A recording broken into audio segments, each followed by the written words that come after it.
Kas sa oled kunagi tähele pannud, et kopteritel on mitu tiivikut? Mõnel on tiivika sabas.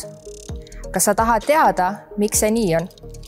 Kopterid hoiab õhus katusel asuv tiivik ehk pearootor, mis pöörleb suurel kiirusel.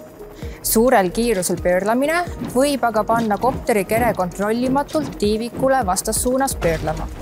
Selle vältimiseks ja kopteri suuna kontrollimiseks on paljudel kopteritel tiivika sabas. Sabarootor tekitab külgsuunalist jõudu ja tänu sellele hoiab kopteri nina otse. Koptereid on aga erinevaid tüüpe.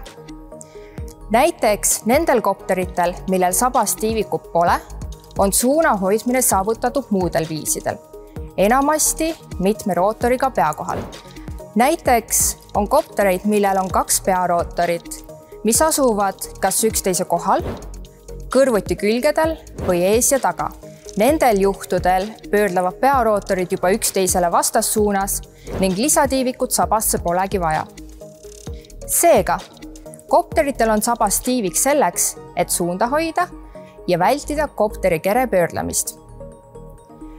Kui tahad õhusõidukite toimimisest ja õhus püsimisest rohkem teada, siis Lennuakadeemia ootab sind õppima.